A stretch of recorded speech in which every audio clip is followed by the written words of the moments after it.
안녕하십니까. 중졸검정고시 도덕 김태수 선생님입니다.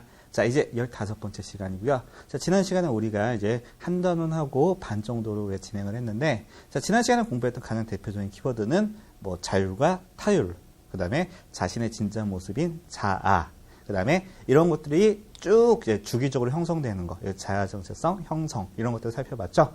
자, 이번 시간은 첫 번째 배우는 단어는요, 여기 배우 나오듯이 인간관, 그 다음에 인생관입니다. 그 다음에 사람이 가지고 있는 가치관, 이거 이제 인생관이라고 하죠. 그걸 지금부터 살펴볼 겁니다. 자, 인생관이라고 하는 건 삶의 의미나 목적, 그 다음에 가치 등에 대한 생각이나 입장. 많이 들어보셨죠? 그래서 너 인생관이 뭐니? 이런 얘기 많이 하시잖아요. 아니면 면접 시험 같은 데서 많이 물어보는 내용 중에 하나죠. 자, 인생관은 어떻게 형성돼요? 자기와 그다음에 자신의 주변을 둘러싼 주변 사람들. 자, 환경이죠, 이것도. 그래서 자기와 자기를 둘러싼 환경들의 영향을 받으면서 그다음에 자연스럽게 형성된다. 그래서 자신과 자신을 둘러싼 환경에 같이 영향을 받으면서 자연스럽게 형성됩니다. 자신이 원래 타고나는 것도 중요하고요. 그다음에 자신에게 둘러싸이는 환경도 중요하죠. 뭐가 더 중요해 보이죠? 아무래도 두 번째, 환경이 좀 더 중요하지 않나 이런 생각 듭니다. 그 다음에 개인의 성격, 그 다음에 환경, 그 다음에 그 당시의 시대적 상황 등에 의해서 많은 영향을 받는다. 그리고 보통 대학생들 같은 경우에도 그 시대적 상황에 따라서 추구하는 바가 굉장히 좀 많이 차이가 나잖아요. 그래서 옛날에 뭐 70년대 학생들 같은 경우에는 뭐요? 민주화. 80년대까지 쭉 이루어지죠. 그러다가 이제 그 다음부터는 이른바 대학생들의 이른바 생존투쟁 같은 것들이 많이 발생하다가 그것도 이제 벌어지니까 이제 뭐 투쟁이라는 단어가 사라졌죠. 이제는 뭐예요? 자신의 개인적인 인생 설계에만 모든 사람들이 이제 거기에만 얽매여도 제대로 될까 말까 굉장히 좀 어떻게 보면 경쟁이 더 치열해진 상황에서 많이 바뀌게 되잖아요, 이게. 자, 마찬가지입니다. 자, 개인적인 성격도 굉장히 중요하지만 주변을 둘러싸고 있는 환경적인 요소에 따라서 인간은 훨씬 더 많이 변하지 않나 이런 개인적인 생각도 합니다. 자, 그 다음에 인생관의 중요성 살펴보겠습니다. 어떤 인생관을 갖느냐에 따라서 살아가는 모습이 당연히 달라질 수밖에 없겠죠, 이것도. 자신이 추구하고자 하는 게 틀리니까. 두 번째입니다. 자, 낙관적인 인생관. 낙관적인 인생관이 뭔지 알겠죠? 긍정적으로 바라보는. 긍정적 인생관을 가진 사람은 매사를 긍정적으로 바라보고, 비관적인 인생관을 가진 사람은 매사를 부정적으로 바라보고. 자, 긍정적이고 낙관적인 인생관을 가지고 있는 사람이 있고요. 그 다음에 부정적인 인생관을 가지고 있는 사람이 있습니다. 항상 모든 걸 비관적으로 바라보는 사람은 뭐라고 하죠? 염세주의자라고 합니다. 자, 그 염세주의자 중에서 성공한 사람이 있을까요? 있습니다, 가끔씩. 학자로서 성공한 사람이 있습니다. 학자로서는. 뭐 가장 대표적인 사람이 뭐 쇼펜하우어 이런 사람도 있는데, 자, 그런데 학자로서는 성공할 수 있었지만 그 사람의 개인적인 삶이 과연 행복했냐? 그건 절대 아니죠. 그래서 뭐 여러 가지 성공에 관한 책들 되게 많습니다. 정말 많아요. 2000년대 들어와서 특히나 이제 전 세계적으로 다 같이 힘들기 때문에 뭐 그런 책들이 전 세계적으로 다 같이 히트를 합니다. 어떻게 하면 성공할 수 있는지, 어떻게 하면 행복할 수 있는지. 이런 책들이 전부 다 같이 히트하고 있었던 그 와중 속에서 전부 다 공통점이 하나 있죠. 그게 뭐예요? 긍정적인 자세죠. 이건 뭐 불변의 법칙이죠, 이거는. 긍정적인 자세를 가지고 있는 사람이 성공한다. 아니면 성공이 오래 간다. 아니면 행복한다. 이건 뭐 성공은 둘째치고 행복하다고 하는 건 기본적으로 누가 생각할 수 있는 거죠. 그래서 긍정적인 인생관을 가진 사람이 비관적인 인생관을 가진 사람보다 기본적으로 뭐가 덜합니까? 스트레스가 덜해요. 뭐 정신적으로도 그렇고요, 신체적으로도 그렇고 가장 큰 적은 스트레스라고 하지 않습니까? 근데 그 스트레스가 기본적으로 덜하기 때문에 기본적으로 둘 중에 뭐가 더 좋다. 기왕이면 해피바이러스가 넘치는 낙관적인 인생관을 넘치는 사람들이 아무래도 좋은 인생관을 좋은 인생관이다 이렇게 말할 수 있겠습니다. 자, 주변에 여러분들 그 매사에 비관적인 분들 되게 많이 보셨을 겁니다. 보고 있으면 자기만 힘든 게 아니라 주변 사람들도 같이 힘들고 주변 사람들도 같이 힘을 빠지게 만드는 묘한 마력을 가지고 있는 분들이 있죠. 그래서 이런 분들 같은 경우에는 주변 사람들이 같이 힘이 빠집니다. 그러니까 개인적으로 자기뿐만 아니라 주변 사람들에게까지도 같이 좀 안 좋은 영향을 미칠 수도 있는 이런 안 좋은 자세가 아닌가 하는 생각도 들고요. 자, 이제 바람직한 인생관 보겠습니다. 어떤 사람들이 바람직한 인생관을 가지고 있는지. 첫 번째, 자율적인 인생관. 반대말이 뭐예요? 그럼 수동적 타율적인 인생관은 좋은 인생관이 아니라는 거죠. 그래서 그다음 두 번째입니다. 긍정적인 인생관입니다. 자, 나쁜 일이 닥쳤을 때에도 좋은 일이 있기를 기대하면서 꾸준히 준비하고 노력해야 된다. 근데 이게 빠지면 안 되겠죠. 꾸준히 준비하고 노력해야 된다. 이게 빠지면 안 되겠죠. 그냥 좋은 일이 올 거야 해서 막연히 기다리는 사람. 이것도 좋은 자세는 아닙니다. 자, 좋은 일이, 힘든 일이 있어도 좋은 일이 곧 올 거야 라고 생각하면서 준비를 해야겠죠. 이게 좋은 자세라고 할 수 있고요. 그 다음에 이제 도덕적인 인생관. 자기 스스로에게 부끄럽지 않은 인생관을 세워야 된다. 여기서 말하는 도덕적인 인생관은 자기 스스로에게도 중요하겠지만 다른 사람이 바라봤을 때도 이게 도덕적이다. 그래서 보편성도 같이 가지고 있어야겠죠. 그래서 자신이 생각하는 도덕적인 마음과 그 다음에 다른 사람이 바라봤을 때도 같이 도덕적이라고 생각할 수 있는 이런 보편적인 특성도 같이 가지고 있을 때 이런 도덕적인 인생관이 도덕적이구나 이렇게 인정할 수 있겠습니다. 그 다음에 아까 자아정체성 형성도 제일 중요하다고 하는 게 뭐였어요? 청소년기가 제일 중요하다고 했죠. 마찬가지입니다. 인생관도 마찬가지예요. 인생관도 보통 어느 시기 때 형성되면 이게 오랫동안 쭉 유지가 되는 경우가 많이 있냐면 청소년기에 형성되면 굉장히 좀 오래가는 경우가 많이 있습니다. 단 우리나라는 이게 좀 예외입니다. 우리나라는 청소년기에 인생관이 형성되는 시기 사람 거의 없어요.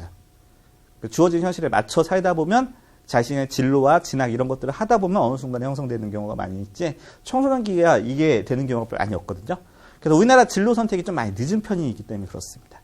그러니까 주변에 이제 선진국들 같은 경우에는 좀 더 일찌감치 진로 선택이 되면서 그 과정 속에서 맞춰가지고 특화되는 경향인데 아무래도 우리나라 같은 경우에는 사람들의 인식이 주변 사람들과 좀 다른 모습을 보여주는 것 자체를 굉장히 좀 안 좋아하는 경향들이 있잖아요. 남들이 하는 대로 그냥 따라가야 되는 뭐 이런 것들이 강조되는 이런 사회적 특성들이 같이 가지고 있어서 그런지 모르겠지만 그냥 청소년기까지는 그 무난히 계속 뭐만 반복하는 시기, 진학만 반복하고 공부만 계속 반복하는 시기가 되고요.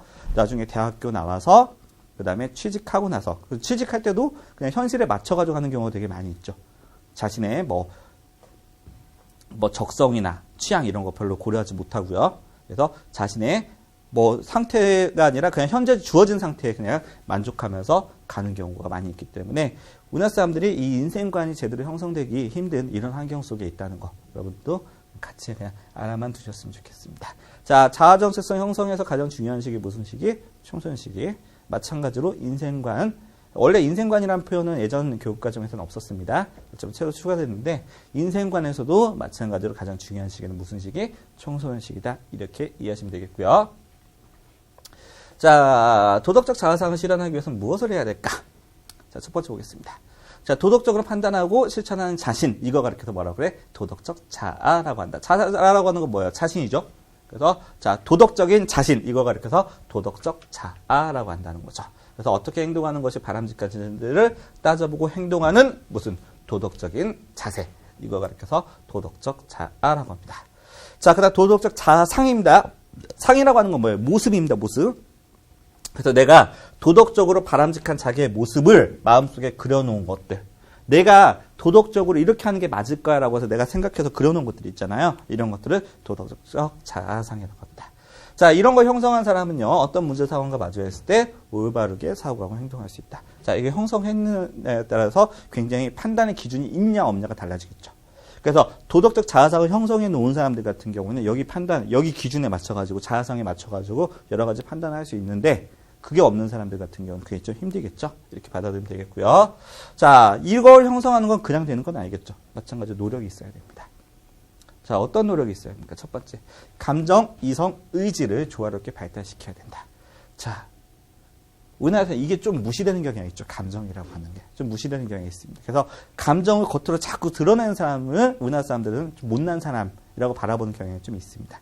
근데 이거는 뭐 우리나라가 좀 심한 거지 외국도 어느 정도는 그게 있습니다. 그래서 어느 정도는 자신을 감출 수 있는 사람은 우리나라에서는 좀 긍정적으로 바라보는 경향이 있는데 그래서 감정이라고 하는 거, 그다음에 감성이라는 부분도 상당히 무시되는 경향이 있는데 자, 감성이 터트려지는 사람들이 이른바 큰일을 벌입니다. 아시겠죠? 그래서 감정이나 감성도 무난하게 살아가는 데는 뭘 중요하지 않을 수도 있지만 큰 일을 하는 사람들한테 굉장히 중요한 역할을 할 수 있는 거기 때문에 무시돼서는 안 되는 거예요. 그래서 감정이나 이성, 의지를 조화롭게 발달, 어느 하나 무시되지 않고 조화롭게 발달시켜야 되고요. 마찬가지로 자신을 항상 성찰할 수 있어야겠죠. 자신을 항상 반성하고 바라보고 하는 모습들이 항상 필요합니다. 그 다음에 자, 내가 본받을 수 있는 여러 가지 삶의 멘토가 되주는 아니면 삶의 기준이 되주는 사람들이 있잖아요. 이런 사람들을 본받으려고 노력을 해야 된다는 거죠. 그 다음에, 자, 청소년기는 마찬가지로 도덕적 자아를 형성해 나가는 중요한 시기. 이제 보충 설명 안 드려도 아시겠죠? 그래서, 자, 도덕적 자아상을 그려보면서 바람직한 자아 정체성을 형성하려고 노력해야 된다는 거죠. 자, 이게 청소년기의, 자, 도덕적 자아상까지 살펴봤습니다.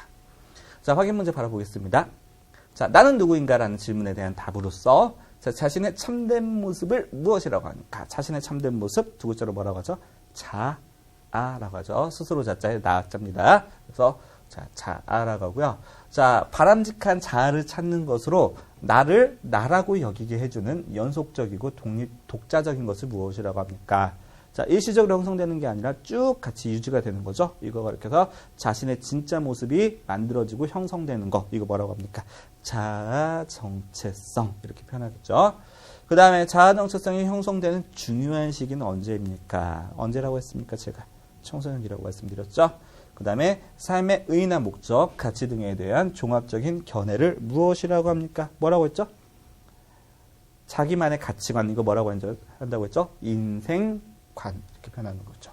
그래서 4번 정답은 인생관이 되겠고요. 자, 5번입니다. 자, 도덕적 지혜를 알아내고 실천하는 것에 의미를 두는 것을 무엇이라고 합니까? 자, 도덕적 지혜를 알아내고 실천하는 것에 의미를 두는 것을 무엇이라고 합니까? 자, 인생관인데 어떤 인생관이에요, 이거는? 도덕적 인생관. 이렇게 답을 하시면 되겠고요. 자, 도덕적으로 여기는 자기 자신. 자, 방금 전에 본 거네요. 자, 도덕적으로 여기는 자기 자신.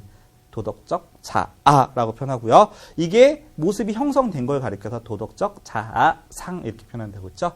그다음 다른 사람과 구별되는 자신만의 특성을 무엇이라고 합니까? 우리 한때 1990년대 후반에 굉장히 강조됐던 거죠. 이게 뭡니까?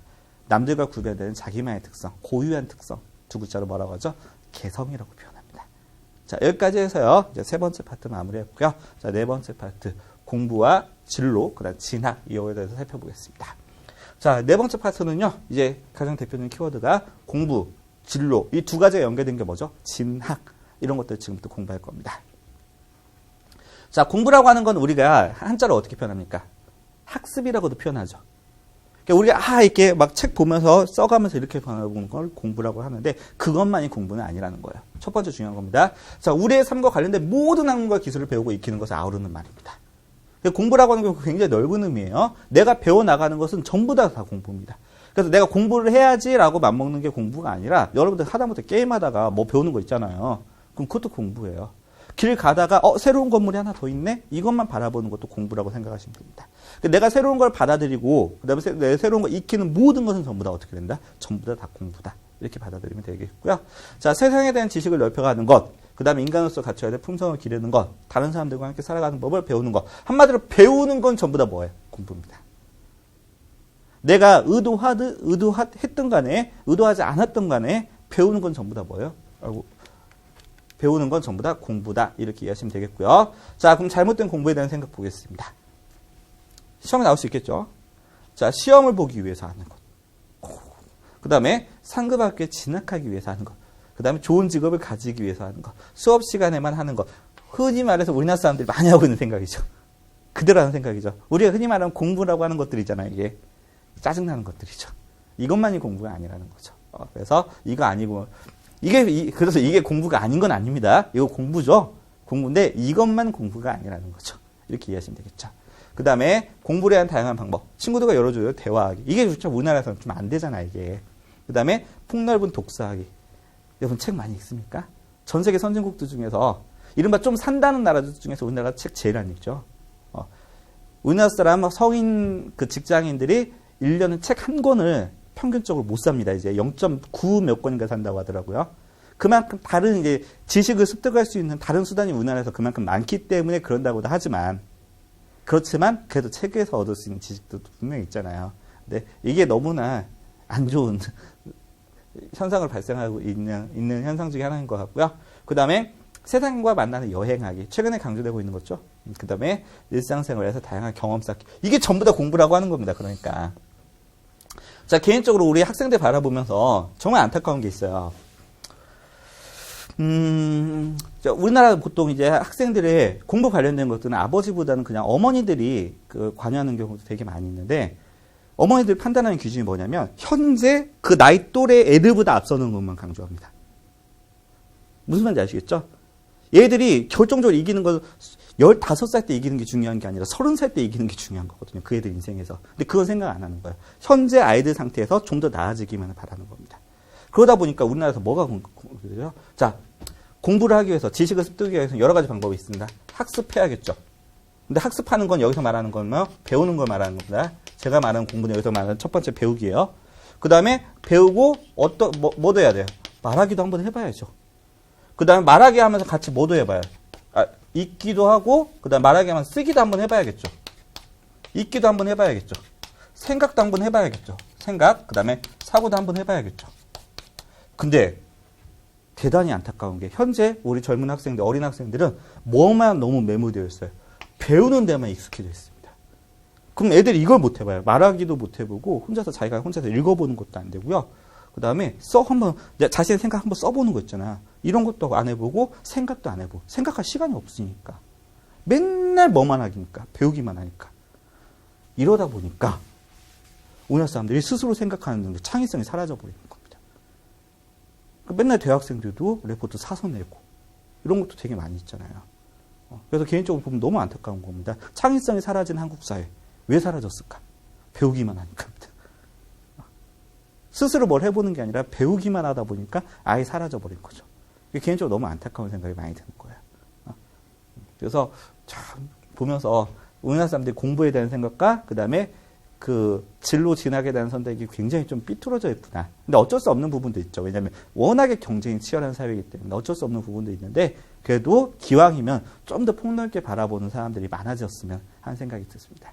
근데 요즘에 이제 아주 젊은 엄마 아빠들 같은 경우는 그 부분에 대해서 성격이 좀 게임 부분들도 많이 있으니까 좀 더 나아지진 않을까 하는 개인적인 희망도 가져보는데 아직까지는 좀 굉장히 좀 삐뚤어진 부분이 있는 것 같아서 개인적으로 좀 학생들 보면서도 안타까운 경향이 좀 있습니다. 자, 공부를 왜 해야 될까? 공부하라는 얘기 많이 들어보셨을 겁니다. 전 세계에서 공부하라는 소리 제일 많이 하는 나라가 독보적으로 많이 하는 나라가 우리나라 겁니다. 저도 어렸을 때 정말 많이 들었어요. 제가 첫째다 보니까 더 많이 들었는데 자, 근데 부모님이 공부를 하라는 얘기를 하면서 왜 해야 되는지는 안 가르쳐 준단 말이에요. 그냥 하라고만 한단 말이에요. 근데 왜 해야 되는지를 모르면서 공부를 하라고 하니까 이게 돼요, 안 돼요? 절대 안 되는 거죠.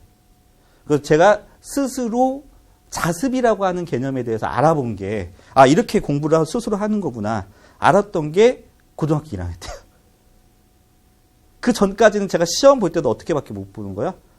수업 시간에 배웠던 게 생각나면 푸는 거고, 생각 안 나면 못 푸는 거예요. 참, 그렇게 생각하면 저 진짜 개인적으로 생각했을 때, 나 진짜 머리 좋은 사람이구나, 이런 생각도 했습니다.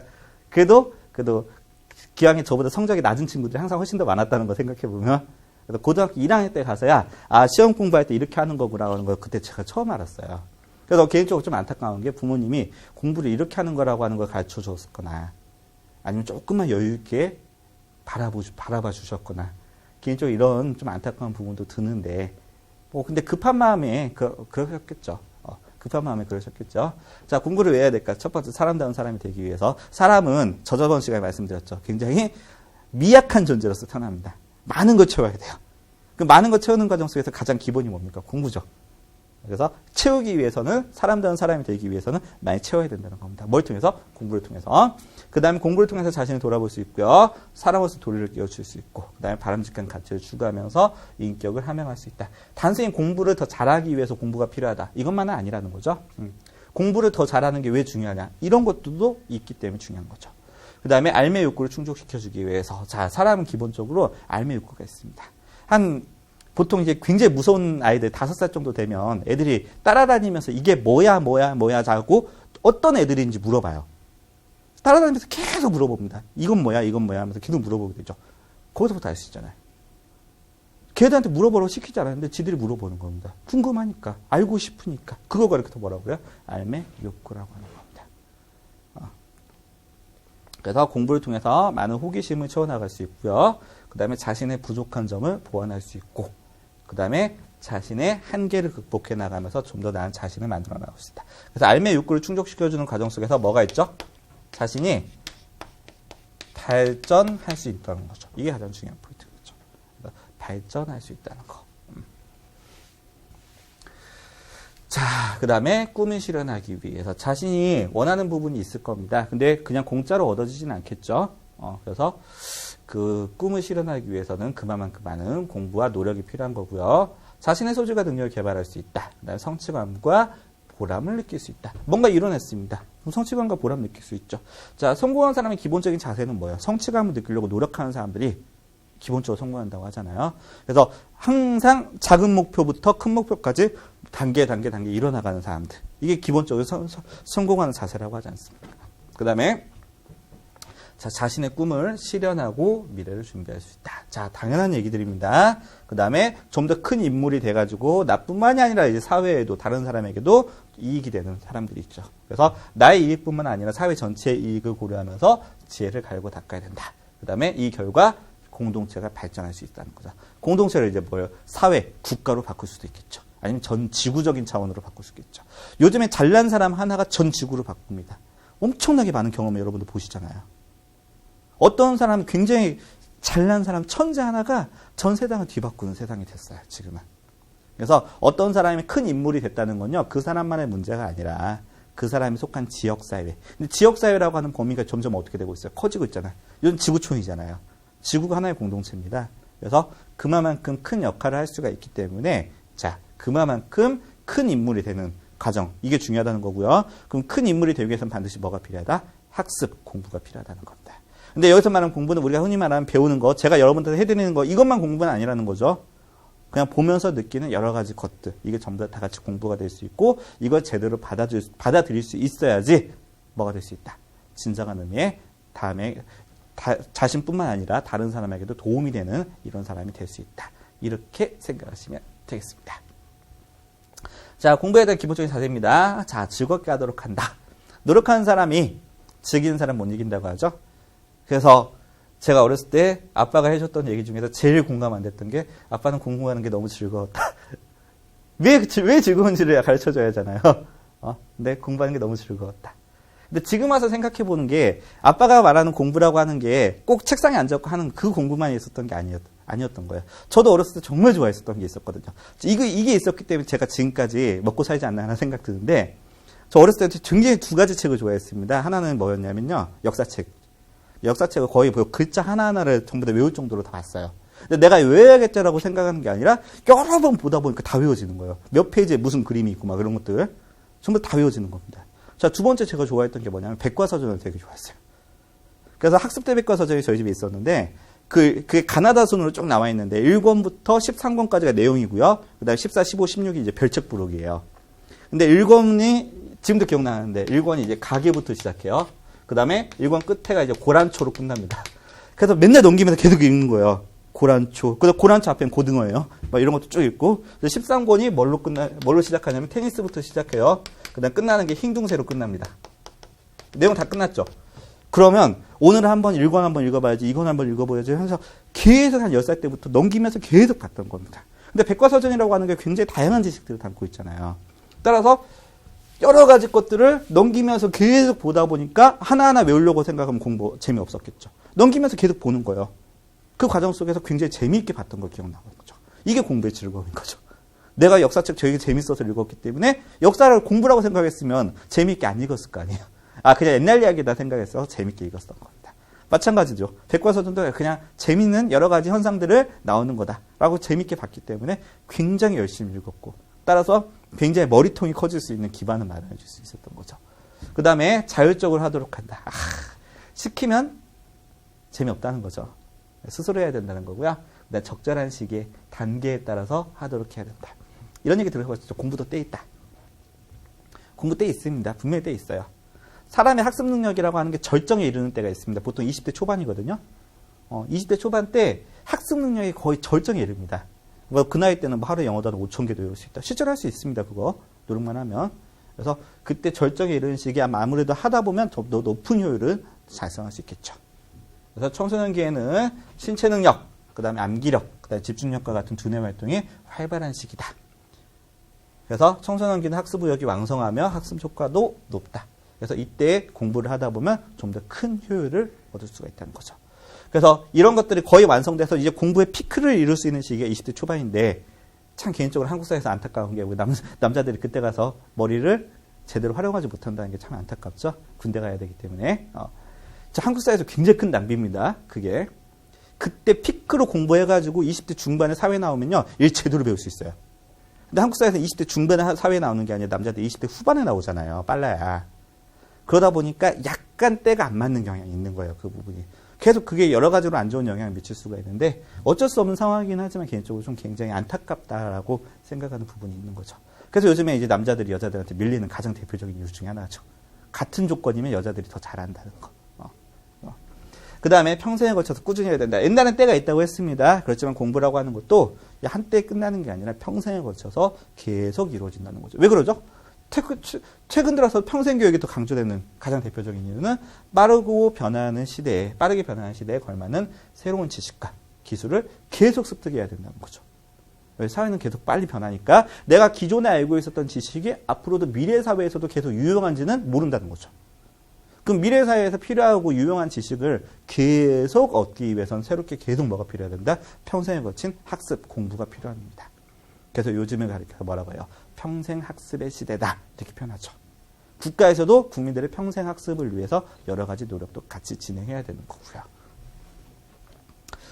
자, 그 다음에, 일에 대해서 이제 살펴보겠습니다. 일 많이 들어보셨죠? 자, 우리가 어떤 가치를 창조하고자 하는 모든 정신적, 육체적 활동, 이걸 전부 다 뭐라고 합니까? 일이라고 합니다. 일이라고 하는 게 우리가 흔히 말하는 직업을 통해서 하는 일, 이것만 일이라고 생각하는 경우가 많이 있는데 그거 아니고도 일이 많이 있다는 거죠. 자, 집안일, 그 다음에 여러분들이 하고 있는 공부, 이것도 일입니다. 그 다음에 봉사활동, 이런 모든 것을 하는 일, 이걸 전부 다 이런 것들을 모든 활동을 일이라고 표현합니다. 그래서 우리가 어떤 가치를 만들려고 하는 모든 활동, 이걸 전부 다 일이라고 표현하시면 되겠습니다. 자, 우리 삶에서 일이 가지고 있는 여러 가지 의미들이 있는데 첫 번째, 생계 유지 수단이죠. 생계를 유지할 수 있다. 현실적인 수단이고요. 자, 좀 더 이상적인 수단으로서 자아를 실현할 수 있다. 일을 하는 과정 속에서 자신의 진짜 모습인 자아를 실현할 수 있고요. 그 다음에 사회의 한 구성원으로서 사회에서 역할을 수행할 수도 있는 거죠.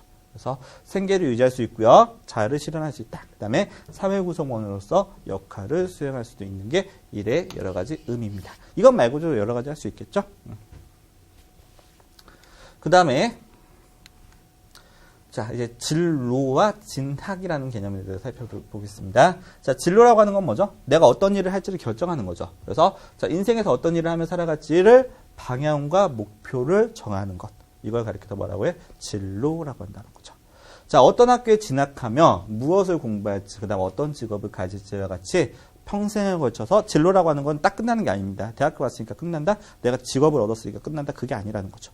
하다못해 어떤 사람과 결혼할지, 그 다음에 어떤 사람을 만나면서 활동을 할지, 이것도 전부 다 진로에 들어가는 겁니다. 그래서 예전에 어떤 드라마에서 학생들이 진로 상담을 하는 선생님이 이런 얘기 해준 적이 있었어요. 진로라고 하는 걸 결정적으로 내가 뭘 하고 싶고 어떻게 먹고 살지에 대해서 결정하는 거다. 굉장히 표현 잘했죠. 이걸 종합해서 표현하는 게 뭐다? 진로라는 거죠. 그래서 내가 무엇을 하고 싶고, 그 다음에 내가 어떻게 먹고 살지, 이걸 전부 다 종합적으로 결정하는 걸 진로라고 한다. 그래서 현실 가능해야 된다는 얘기입니다. 그 부분이 했던 얘기는. 그 다음에 진로 선택의 중요성 보겠습니다. 자, 한 번의 진로 선택은 이후의 삶에 굉장히 큰 영향을 미친다. 맞죠? 굉장히 큰 영향을 미치죠. 따라서 이거는 너무나 쉽게 결정해서는 안 되고, 내가 과연 이게 하는 게 맞는 건지 오랫동안 심사숙고 끝에 결정을 해야 된다는 거. 이거는 설명 안 드려도 당연히 여러분들 이해하실 수 있을 겁니다. 진로 선택의 중요성이라고 하는 건요, 당연히 엄청나게 중요한 거잖아요. 자, 올바른 진로 선택을 위한 방법으로서 첫 번째, 자기에 대해서 정확히 이해해야 된다. 당연한 거고요. 자신의 관심 분야, 소재, 적성을 제대로 파악하지 못한 상태에서 진로 선택을 한다. 혼나는 게 진로죠, 이거는. 그 다음에 직업에 대해서 충분히 탐색해야 된다. 자, 어떻게 먹고 살지, 그 다음에 내가 과연 할 수 있는 건지, 이런 것도 정확히 아셔야겠죠. 수학, 물리, 화학 전혀 못하면서 나 의사가 되고 싶어요. 라는 분들이 있잖아요. 말도 안 되는 거죠, 이거는. 만약 의사 됐다고 해도 그건 뭡니까? 의사 면허가 아니라 살인 면허가 되는 거잖아요. 그래서 이런 것도 절대 안 되는 거고요. 그 다음에 예를 들어서 자기 스스로 성격을 주체하지 못하는 사람들 있잖아요. 이런 사람들이 여러 사람을 관리하는 직업에 들어가면 어떻게 되겠습니까? 엄청난 부작용이 생길 수도 있겠죠. 스스로도 제대로 알 줄 알아요. 스스로에 대해서도, 자신이 스스로에 대해서도 판단할 수 있어야 되는 겁니다, 이것도. 그 다음에, 자, 일의 종류와 구체적인 내용, 그 다음에 필요한 지식과 기술, 자격 등에 대해서 충분히 살펴보고, 이게 겉보기에 굉장히 화려하니까, 겉보기 굉장히 화려해 보니까 굉장히 소심한 여성이 스튜어디스가 됐습니다. 문제 생길 수 있겠죠, 이런 것도. 겉보기만 화려하기 때문에 여러 가지. 그 다음에 자, 자신의 진로 계획에 따른 진학 선택을 해야 된다. 그러니까 진로와 진학이 서로 간에 어떻게 돼요? 연계돼야 된다는 거죠. 그래서 자신의 희망 직업과 그다음에 요구되는 능력을 배울 수 있는 학교. 그래서 진로와 진학은 밀접하게 관련이 있다는 거고요. 자, 그다음 올바른 진로 보겠습니다. 자, 올바른 진로 진학 선택, 행복한 미래. 아우, 이거 되게 중요하죠. 내가 진로와 진학을 제대로 선택해서 그에 맞춰갖고 잘 갔고요. 딱 해서 일을 하다 보니까 자신의 적성과도 같습니다. 그러고 나서 경제적인 보상도 어느 정도 괜찮아요. 그보다 더 행복한 사람이 어디 있습니까? 자, 모든 사람은 그런 상태를 위해서 노력하는 거죠. 그래서 자신의 꿈과 소질, 적성, 재능을 정확히 알고 난 진로를 선택했고요. 그런 경우에는 뭘 줄일 수 있다? 시행착오를 줄일 수 있다. 심사숙고를 해야지 시행착오를 줄일 수 있다는 거죠.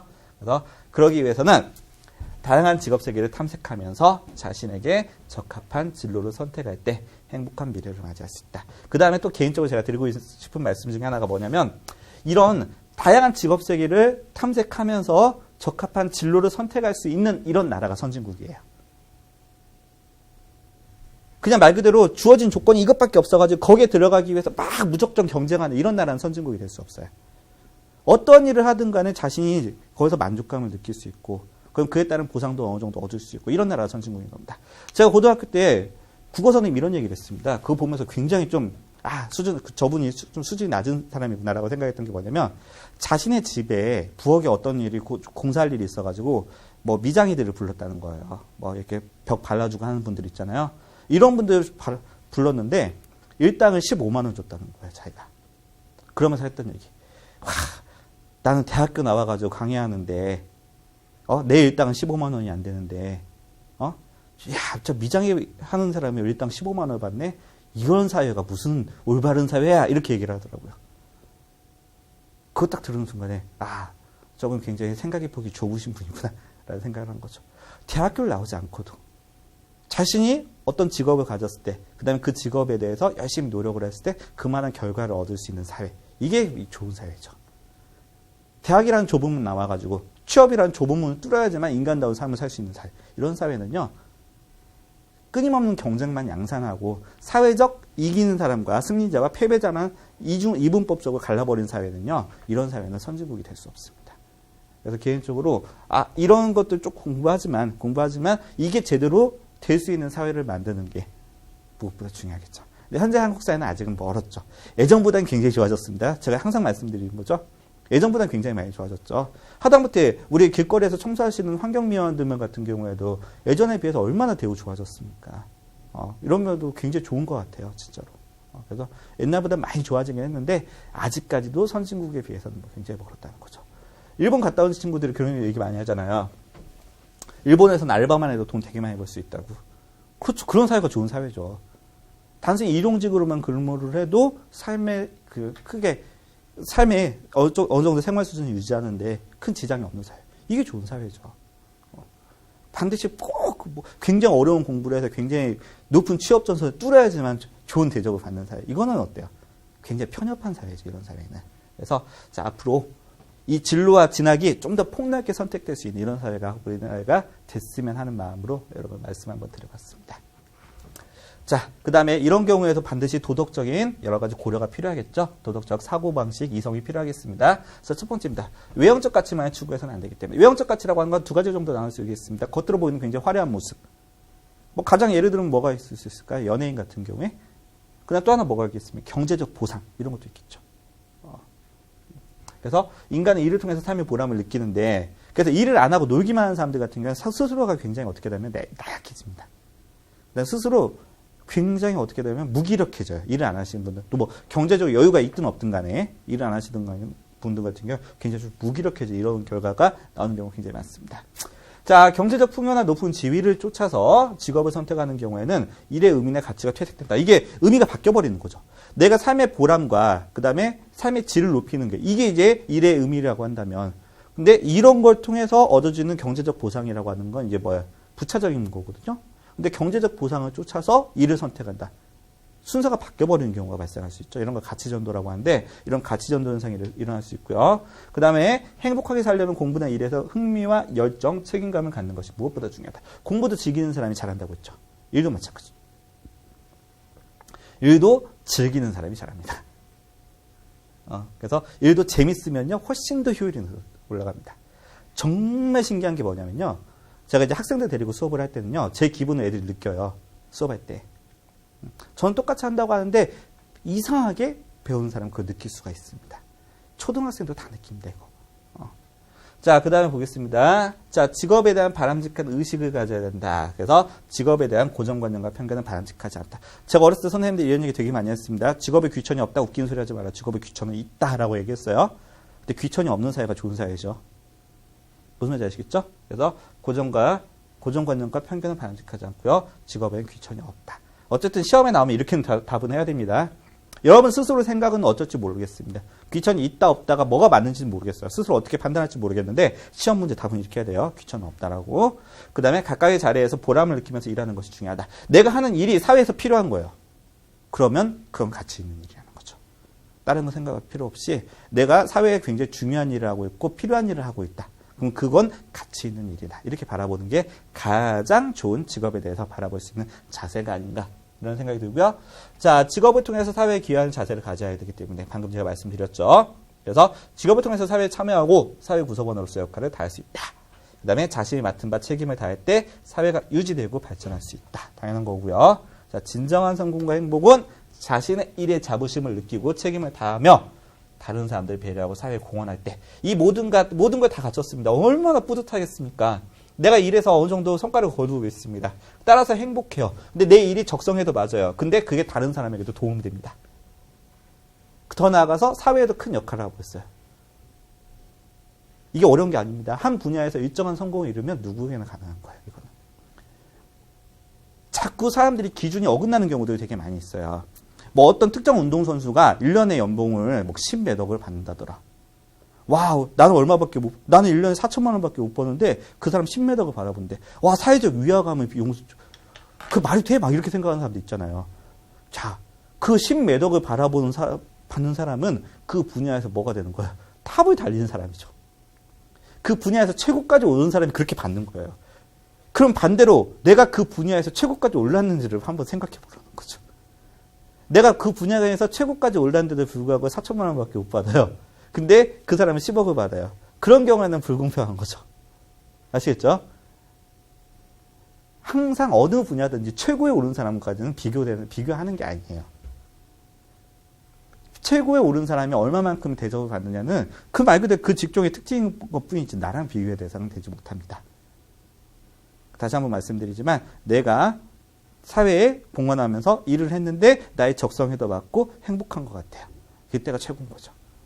근데 비교하는 자세가 자꾸 늘다 보면 아무래도 나의 만족감이라고 하는 부분에서 그 만족감을 느끼지 못하는 경우가 많기 때문에 여러 가지 많은 제한이 있을 겁니다.